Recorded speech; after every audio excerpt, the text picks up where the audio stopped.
आखिर जब middle east में जंग छिड़ी गई, जो अमेरिका, इजराइल और ईरान के बीच में संघर्ष चल रहा है, जिसमें इजराइल और अमेरिका एक साथ मिलके ईरान पर अटैक कर रहे हैं।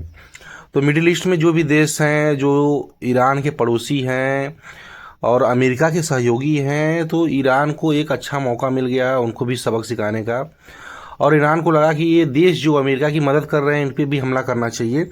और उसने सऊदी, दुबई, कतर जैसे देशों पे, उनकी बिल्डिंगों पे जो शानदार इमारतें बना रखी हैं, उससे उसने मिसाइल और ड्रोन अटैक्स किए। जो इलाके लंबे समय से शांत हुआ करते थे कि सऊदी अरब, दुबई, कतर बहुत सुरक्षित देश है, कभी इन पे हमला नहीं हो सकता है, एकदम शांत है, यहाँ पे रहने के लिए बहुत अच्छी जगहें हैं, एक बैग अशांत हो गया।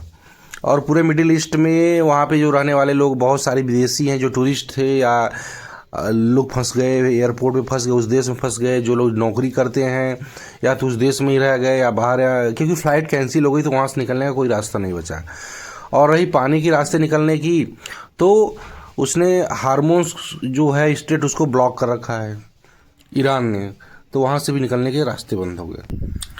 जो ईरान लंबे समय से तैयारी कर रहा था युद्ध के लिए, अमेरिका के खिलाफ और इजराइल के खिलाफ, और उस युद्ध में ऐसा स्ट्रक्चर अमेरिका और ईरान ने, इजराइल ने खड़ा किया कि पहले दिन ही अयातुल्लाह अल खमैनी को उन्होंने मार दिया।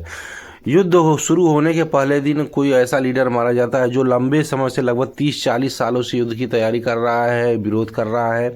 अमेरिका और इजराइल के जैसे देशों का, पूंजीवादी देशों का लगातार वो विरोध कर रहा था, और पहले दिन ही मारा गया। तो इससे वहाँ के लोगों को बहुत गहरा लगा, धक्का लगा। पूरी दुनिया में जो भी अयातुल्लाह अल खमैनी के समर्थक थे, उनको बहुत ही सदमा लगा है, और उन्होंने बहुत प्रखर विरोध किया है, और उसके कारण उन्होंने चौतरफा हमला बोल दिया चारों तरफ। अमेरिका के जितने सैन्य बेस है और इजराइल के जितने शहर हैं, उन्होंने लगातार उस पर हमले बोले हैं।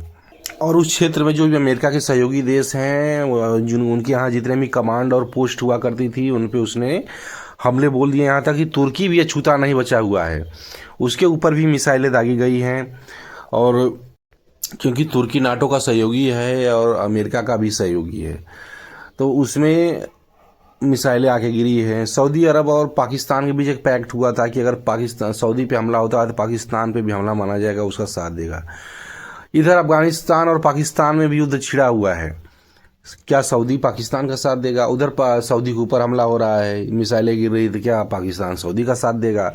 ये उस पैक्ट का भी एक बहुत बड़ा कन्फ्यूजन भरा हुआ है, जिसका कोई मतलब नहीं निकलने वाला है। अमेरिका चाहता था कि जो नाटो के देश हैं, जो यूरोपियन देश हैं, वो अमेरिका का साथ दे और ईरान के ऊपर चौतरफा हमला बोले। लेकिन वो फ्रांस और इंग्लैंड ने स्पष्ट कर दिया है कि हम कोई ईरान पे हमला नहीं करने वाले, हमारी सेना नहीं वहाँ अटैक करने वाली है, चाहे जो भी कुछ हो जाए, हमारे देश वहाँ नहीं जाएंगे लड़ने के लिए। और यहाँ तक कि फ्रांस ने इस कार्रवाई का विरोध भी किया है कि इंटरनेशनल कानूनों का उल्लंघन है। अगर आप ईरान पे बेवजह हमला करते हैं तो ये कोई अच्छा कारण नहीं है, और ईरान पे हमला करना ये इंटरनेशनल कानूनों का उल्लंघन है। और यूरोप के बहुत सारे देशों ने इसकी आलोचना की है। इंग्लैंड ने भी वहां आने से उसने स्पष्ट मना कर दिया कि हम कोई हमला नहीं करने वाले ईरान के ऊपर। तो इस कार्रवाई में इजराइल का साथ सिर्फ अमेरिका दे रहा है, बाकी कोई देश साथ नहीं देने वाला है। मात्र 2 देश, नाटो की पूरी सेना साथ कोई भी नहीं देने वाला है अमेरिका का। इसलिए इजराइल और अमेरिका को युद्ध को लड़ना पड़ेगा। और अमेरिका अगर युद्ध लंबा खिंचता है तो बहुत सारी वहाँ पे समस्याएं होने वाली हैं, क्योंकि वो जो हार्मोन्स जो ब्लॉक हो गया है, जो रास्ता ब्लॉक कर दिया है ईरान ने, वहाँ से अगर कोई शिप नहीं गुजर पाएगी तो सारे जो भी ऊर्जा की ज़रूरतें हैं, जो पेट्रोलियम और प्राकृतिक गैसें हैं, उसका आयात निर्यात नहीं हो पाएगा। तो उससे खाड़ी के देशों से कोई भी ऊर्जा के जो विकल्प है वो बंद हो जाएंगे। तो दुनिया भर के जो ऊर्जा के स्रोत है दूसरे देशों पे जाना पड़ेगा, खास करके फिर रूस के पास जाना पड़ेगा कि रूस से तेल और प्राकृतिक गैस भारत को भी लेना पड़ेगा, और फिर अमेरिका के पास जाना पड़ेगा, या फिर वेनेजुएला से जो भी पेट्रोलियम अगर निकाला जा रहा है उस पर विकल्प है। और ये जो हैं ये काफ़ी दूर हैं, और ये विकल्प काफ़ी दूर हो जाएंगे। वहाँ से लाने के लिए दूरियां ज़्यादा बढ़ जाएंगी, तो लागत भी ज़्यादा आएगी, और दुनिया भर में कच्चे तेल के दाम बढ़ जाएंगे, और साथ में पेट्रोलियम के दाम बढ़ने वाले हैं, प्राकृतिक गैस के भी दाम बढ़ने वाले हैं।